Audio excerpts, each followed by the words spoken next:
Howdy folks, and welcome to the first part of the RPG series. So, in this, you'll actually be able to follow along. I'm doing this in Unreal Engine 5, but you can use Unreal Engine 4. As far as I can tell, the only thing that's really changed between engines, like the blueprint system hasn't changed. So all the blueprints that I use in this one will work just as well in Unreal Engine 4. It seems like the main thing they've done is they've changed under the hood stuff. So like the lighting, how it handles meshes, rendering, stuff like that. So I'm going to be doing this in Unreal Engine 5, which if you don't have, from the Epic Games Store, just click that tab and click that link and it'll take you through all the steps to download it. And once you do, you'll have this screen. So I'm going to be doing this in the third person template.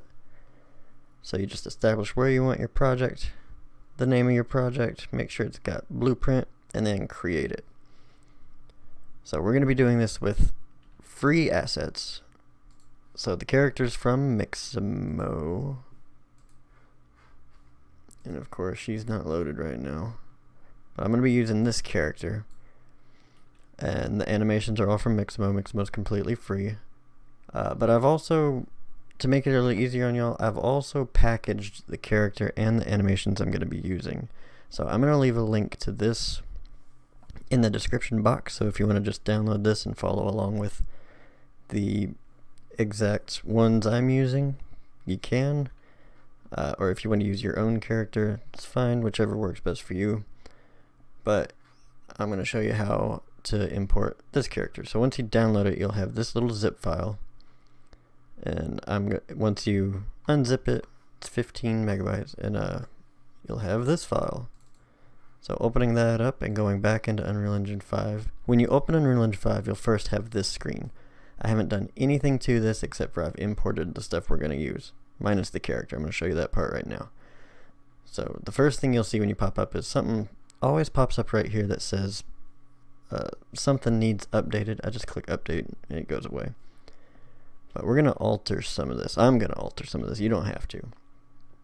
So down here where the content browser goes in Unreal Engine 4, now they have the content drawer.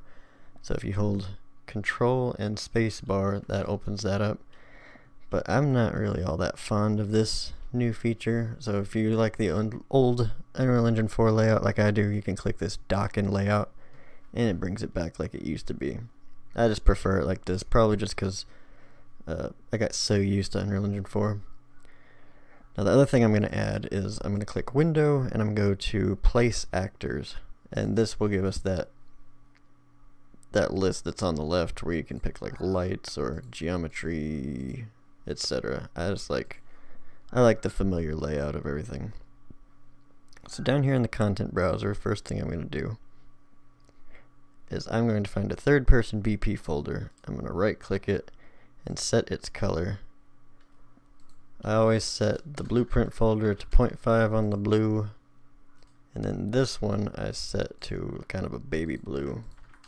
Just something I like to do. It just helps once you get a lot of folders in here and you need to go back to the base folder. It just makes it easier to navigate for me personally. So I'm open that up and I'm going to highlight the third person character, push F2 on the keyboard, and I'm going to rename that to player_BP. Just to make it a little easier when we got to do our casting later on, instead of having to type third person character, etc. So now I'm going to right click and create a new folder inside the blueprint folder called characters. I'm going to open that up, create a new folder called character. And this is just because we're going to have other characters later on, like we're going to have a shopkeep, some enemies, etc. The animals, which they'll actually go in a different folder. So I'm going to open that player character folder up. And it's almost like a Russian nesting doll situation, isn't it? I'm going to create two new folders. One called Components and one called Animations. The components will hold all the things regarding the character, like the mesh, the materials, the textures, etc. So I'm going to open the Components folder and I'm going to go find where I put that whatever, Akai, I don't know how to say that, but that's the name of the character on Mixamo, so I just leave it as that. And I'm going to find the FBX file for her, and drag her in first. The reason I do her first is because it'll generate the skeleton this way. If we import the animations first, we won't have a skeleton to bind. It won't know who's trying to use the animation. So you always want to do your character first. So I'm going to import her real quick. And then see, she's all right here. So the pink one right here is the skeletal mesh, which if you drag her out, you notice she's a little shiny. I don't really like the shiny, so I'm going to open up her material real quick. Drag that up here. And then right here is the material node that basically takes everything that you plug into it and combines it to give you this. So what I'm going to do is I'm going to hold 1 on the keyboard and left click to get a constant, and I'm hook that to the roughness, and I'm going to set its value to about 0.85. That way it kind of takes a little bit of that shine off, not completely, but it just makes it look a little bit, well, that's creepy looking, isn't it? Bam. Oh, that worked out good. Alright, so now she got it takes a little bit of that shine off. Doesn't look like she just bathed in Vaseline. And the second thing I'm going to do in her material is if you look right here up her sleeve, you'll notice that you can see through it on one side. So in her material, I'm going to click the texture or the material result node, and I'm going to go into the material parameters and click the two-sided. Then we'll apply that. This will make it to where the textures render on both sides of the surface.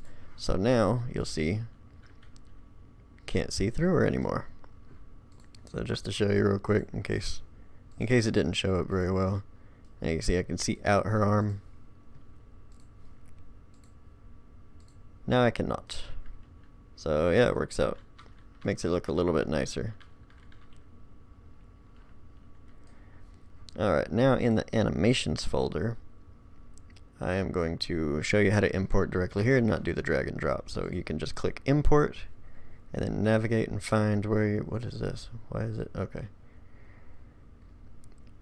Go find where you put that folder. Mine's on the desktop, so I'm going to open that up, and then I'm going to grab all these animations that I have for her. We have some combat animations, but we don't need to worry about that just yet. That'll be after we do the inventory system and everything, because we have to do the inventory system to be able to set up the equipment system, and yeah.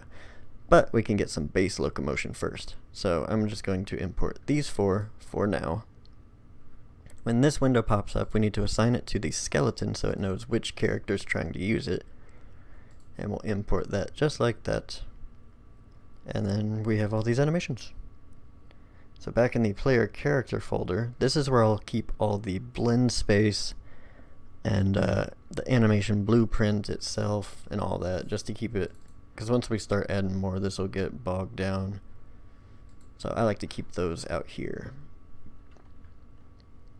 So now that we have the character input, we can open up this bad boy and alter him to what we need. So I'm going to right click, edit player blueprint, and in the viewport, this is where all the components come together to make your player character. So you've got your component list up here that shows all the things attached. This is where all the variables go, and these are the details for whatever you're highlighting.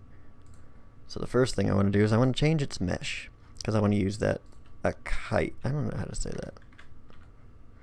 But, so I'm going to type in and find her under the mesh, skeletal mesh, drop down, boom, right there. So she's just going to be T-posing for a little bit, because we're going to set that up in the next one. We're just getting everything set up so that in the next one we can start going over the animations and all that. So the capsule component, this is what you actually move around. The character is a visual representation to communicate to the player what's happening, but this capsule component is basically the actual character. So this is what handles all the locomotion and the movement and the collision and all that. So for the radius, I like for the radius to be just outside the shoulder width of the character, which I find around 25 on the capsule radius underneath shape in the details panel. That seems to be a good fit. So once she puts her arms down, her arms are like right, either right inside or just right there. So it works out pretty good. You'll also notice that right now she's at negative 95 on the location for the mesh. That basically whatever your half height is, you need to offset that with this. So since it's at negative 5, let me show you real quick. She's actually going to be floating just a little bit, I think. Yeah, so since the half height of the capsule is 96, she needs to be sitting at negative 96. That way, feet flat on the ground.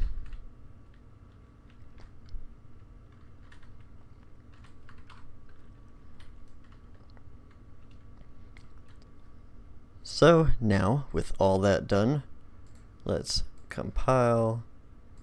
We'll save everything. And we're going to be saving a lot. Unreal Engine 5, one thing that I have noticed is it hasn't seemed to be doing it much lately, but when I first started with Unreal Engine 5, it crashed fairly regular on me.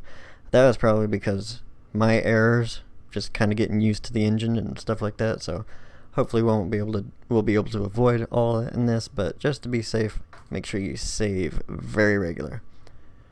So now in the next one, we'll start getting the character running around.